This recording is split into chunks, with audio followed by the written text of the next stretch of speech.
ನಮಸ್ಕಾರ. ಮುಂದಿನ 48 ಗಂಟೆಗಳಲ್ಲಿ ಮಳೆಯಾಗುವ ಮುನ್ಸೂಚನೆಯನ್ನು ಹವಾಮಾನ ಇಲಾಖೆ ಕೊಟ್ಟಿದೆ.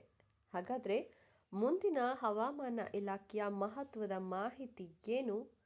ಮುಂದಿನ 2 ದಿನ ಏನಾಗುತ್ತೆ ಹೇಳ್ತಾ ಹೋಗ್ತೀನಿ. ಅದಕ್ಕಿಂತ ಮೊದಲು ನೀವಿನ್ನೂ ನಮ್ಮ ಚಾನಲನ್ನು ಸಬ್ಸ್ಕ್ರೈಬ್ ಮಾಡ್ಕೊಂಡಿಲ್ಲ ಅಂದರೆ ನಮ್ಮ ಚಾನಲನ್ನು ಸಬ್ಸ್ಕ್ರೈಬ್ ಮಾಡಿಕೊಂಡು ಪಕ್ಕದಲ್ಲಿ ಬರ್ತಕ್ಕಂಥ ಬೆಲ್ ಐಕಾನ್ ಮೇಲೆ ಮರಿದೇ ಕ್ಲಿಕ್ ಮಾಡ್ಕೊಳ್ಳಿ. ಹೌದು, ಕರ್ನಾಟಕ ರಾಜ್ಯದಲ್ಲಿ ಈ ವರ್ಷದ ಮೊದಲ ಪೂರ್ವ ಮುಂಗಾರು ಮಳೆ ಅಂದರೆ ತುಂಬ ಜನಪ್ರಿಯವಾಗಿರೋ ಮ್ಯಾಂಗೋ ಶವರ್ಸ್ ಅಂತ ಕರೆಯುವ ಮಳೆ ಭರ್ಜರಿಯಾಗಿ ಬೀಳ್ತಿದೆ.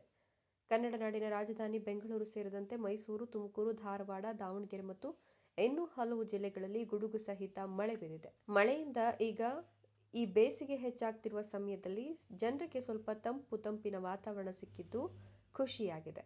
ಆದರೆ ಈ ಸಮಯದಲ್ಲಿ ಹವಾಮಾನ ಇಲಾಖೆ ಮತ್ತಷ್ಟು ಖುಷಿ ಸುದ್ದಿ ಕೊಟ್ಟಿದ್ದು, ಇನ್ನು 2-3 ದಿನಗಳ ಕಾಲ ಈ ಒಂದು ಮಳೆ ಮುಂದುವರಿಯುವ ಸಾಧ್ಯತೆ ಇದೆ ಅಂತ ಹೇಳಲಾಗ್ತಿದೆ. ಮಾರ್ಚ್ ತಿಂಗಳಲ್ಲಿ ಸಾಮಾನ್ಯವಾಗಿ ಬರುವ ಮಳೆ ಇದಾಗಿದ್ದು, ಹವಾಮಾನ ಇಲಾಖೆಯ ಅಧಿಕಾರಿಗಳು ಇನ್ನೂ ಕೂಡ 2-3 ದಿನ ಈ ಒಂದು ಮಳೆ ಕರ್ನಾಟಕದಾದ್ಯಂತ ಸುರಿಯುತ್ತೆ ಅಂತ ಹೇಳಲಾಗ್ತಾ ಇದೆ.